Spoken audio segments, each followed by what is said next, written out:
Hi everyone, it's Cars Guy Do It Yourself.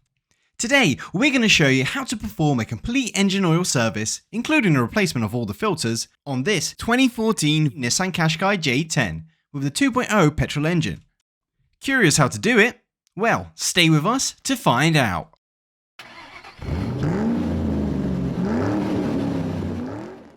We start with the cabin filter.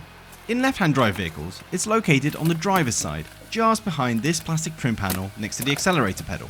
Let's remove the trim panel. Simply grab it here and gently pull it towards you, just like this. To access the cabin filter cover, we first need to remove this actuator and the metal bracket that's holding it in place. Use an 8mm wrench for both bolts, but for the upper one you will need a flat wrench.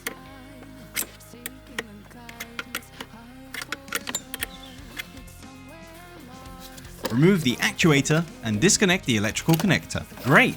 Now let's remove these two Phillips screws using a short screwdriver.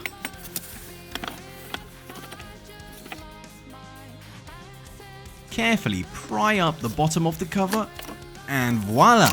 The cover is off. Now there's very little room, making it difficult to grab the filter with your fingers.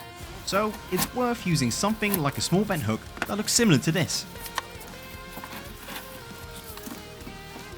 The opening is smaller than the filter itself, which is why the filter comes out looking all crumpled.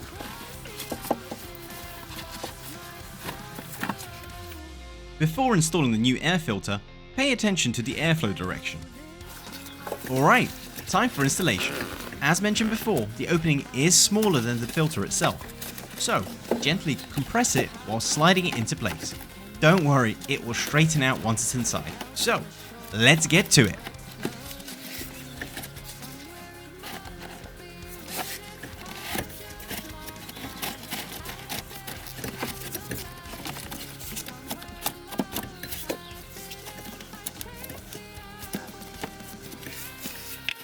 Reinstall the cover. It should click firmly into place. Next comes the metal bracket. Install it using the two screws and tighten them.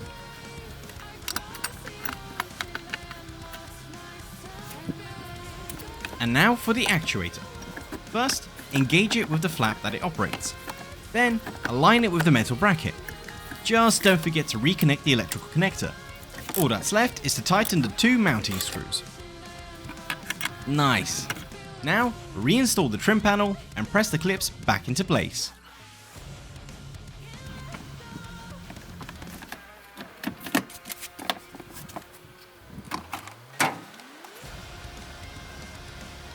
Next up is the engine air filter.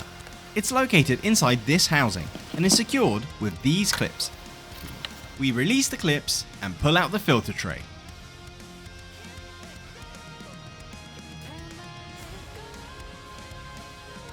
Just make sure to vacuum inside of the housing. There's plenty of dirt and debris inside that could definitely end up where it shouldn't. You know what I mean. Install the new filter into the tray and slide it back into the housing. Just like this. Then fasten the clips.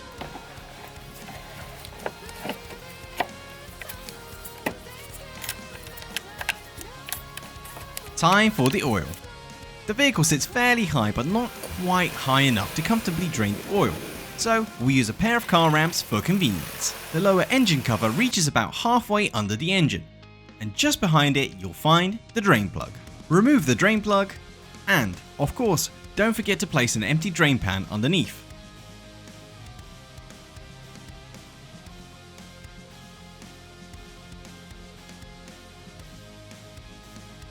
While the oil is draining, it's a good idea to pull up the dipstick and remove the oil filler cap.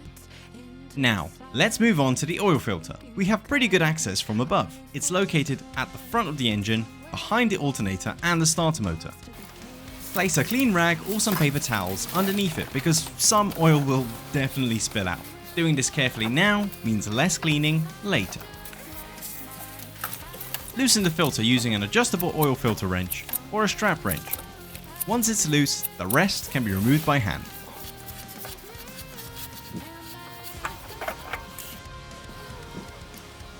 Take out the old filter and prepare the new one for installation. Lubricate the rubber seals with fresh engine oil. just like this. Install the new filter and tighten it. You can use a strap wrench or a dedicated oil filter socket designed for this type of filter.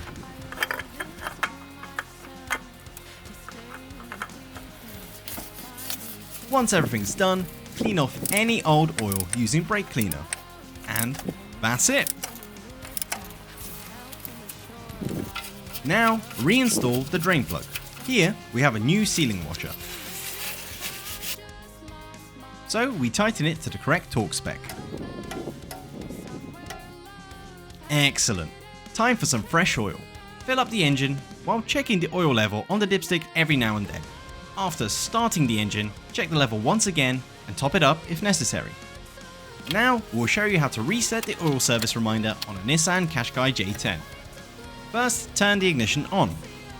There are two knobs on the instrument cluster. We'll be using the one on the right hand side. Press it once to open the menu. Then, turn the knob to the left or to the right to get to the maintenance tab. Press the knob, then rotate it again to select the service menu, and then press it one more time. Turn it to reset, then press it once again. And that's it, you're all done. If you liked the video, thumbs up and subscribe. Job done. Thanks for watching.